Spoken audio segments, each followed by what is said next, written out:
Me acompaña Josep Lladós. Muy buenas tardes, Josep, bienvenido. Hola, buenas tardes.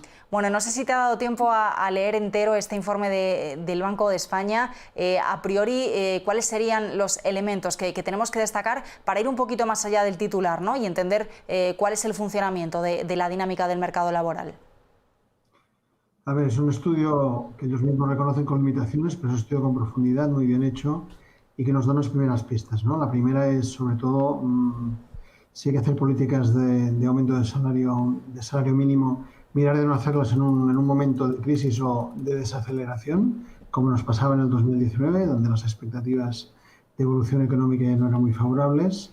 Y segundo, ojo con los aumentos poco discriminados y muy sustantivos, es decir, recordar que hablamos de un aumento del 22% que no se discriminaba en nivel geográfico ni por tipo de empresa, con lo cual el impacto necesariamente fue negativo en la medida de que las expectativas que tienen las empresas y sobre todo su comportamiento inversor en el 2019 ya no era muy favorable.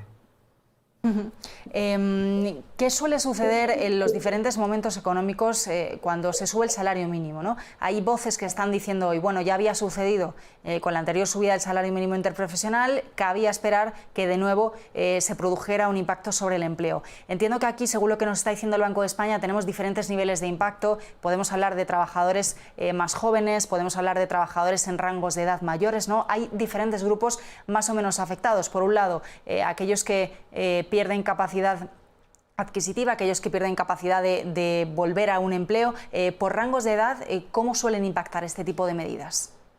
Lo que hay que tener claro es que estas medidas tienen un impacto muy asimétrico. Tienen un impacto muy favorable, que es mirar de reducir la desigualdad salarial, que ha ido en aumento por el cambio tecnológico, pero tiene un elemento de riesgo. ¿Por qué? Porque esta asimetría hace que se concentren el impacto en el colectivo de trabajadores precisamente que están justo en este nivel salarial mínimo. Y esto aproximadamente era un 10% de los trabajadores en España a finales del 2019.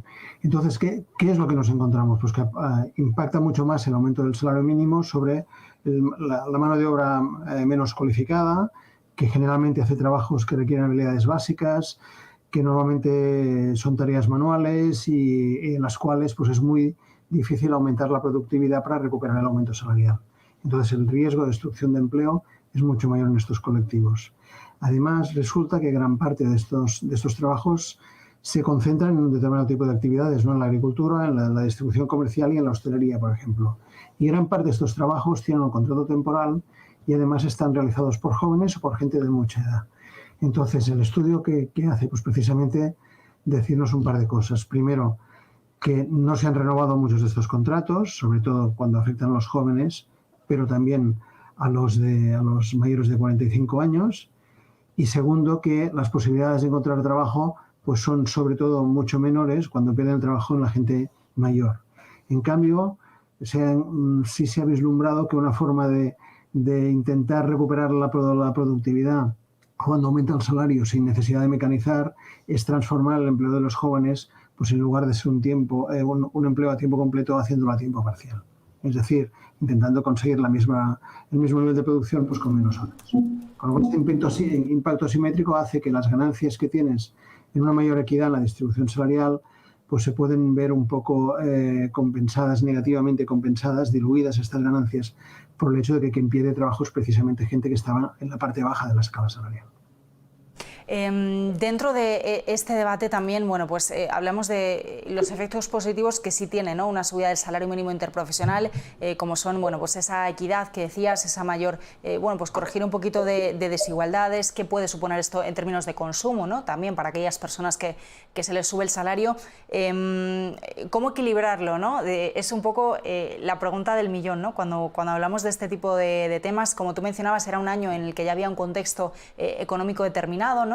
Ahora parece que la pandemia lo ha opacado todo, pero sí que es verdad que en 2019 hablábamos ya de cuándo acababa ese momento de bonanza y cuándo teníamos que empezar a ver los toros desde la barrera, ¿no? Por así decirlo, Josep.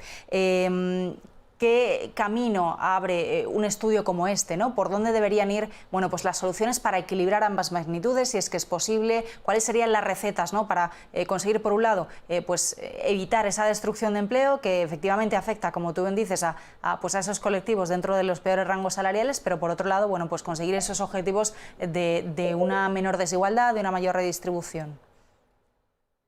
Muy claro, el cambio tecnológico genera más desigualdad, ¿no? Porque es un cambio tecnológico que sobre todo lo que favorece es aquel trabajo que se complementa mejor con la tecnología, con las tecnologías emergentes. Y ese normalmente es el trabajo de mayor cualificación. De hecho, si miramos los datos, hoy miramos la última EPA, el 47% de los ocupados en España ya tienen un título de educación superior. Y eso va más, es 2/3 partes de todo el empleo que se ha creado desde que hemos reactivado la economía han ido a trabajadores que tienen un título de educación superior, con lo cual ya sabemos que esta desigualdad va a ir a más. Entonces, ¿cómo compensarlo? Es decir, una buena medida es el salario mínimo, pero hemos aprendido varias cosas. Primero es el momento, ¿no? La oportunidad. Es mejor hacer estas políticas en una época de expansión económica más que en una época de incertidumbre o desaceleración económica como ya nos pasaba en el 2019. En segundo, tal vez la discriminación. Es decir, en segundo, tal vez el gradualismo, ¿no? En aumentos progresivos, dimos un salto muy importante del 22%, ya veníamos con aumentos del 17 y del 18, con lo cual ese gradualismo fue un gradualismo de escalones muy altos. Igual es mejor hacerlo progresivamente. Y tercero, la discriminación. Hemos de pensar que a veces es interesante plantearnos que haya esta discriminación. No hay problema.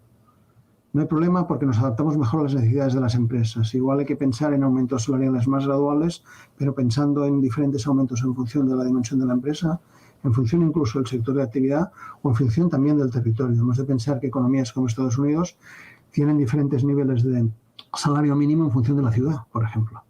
Esto nos da más flexibilidad por tipo de empresa, por sector de actividad y por el territorio. Yo creo que si aplicamos estas estrategias de aumento del salario mínimo, pues el impacto será menor sobre la competitividad empresarial. Josep, ¿algún elemento más que quieras destacar? Como decíamos, el informe lo hemos conocido hace un ratito, que da mucha lectura y mucho análisis, pero no sé si nos hemos dejado algo que tú quieras señalar dentro de, bueno, pues del debate que tenemos hoy, sobre todo, bueno, pues para ir a la profundidad, como decíamos, ¿no? Ir un poquito más allá del titular. Que hemos de pensar que con la destrucción que se ha concentrado en esta escala salarial nos encontramos con gente joven, con niveles de formación medios y elevados y con gente mayor con niveles educativos muy bajos. ¿Esto quiere decir? Que nos da un mensaje también de que el reto está en la mejora de la productividad. Tendremos mejores salarios como más productivas en las empresas. Este es el reto, con lo cual es una llamada a invertir más en formación y sobre todo en el lugar de trabajo. Si tenemos más formación, generaremos más valor o añadiremos más valor en los lugares de trabajo que creamos y, en consecuencia, tendremos una mejor distribución salarial.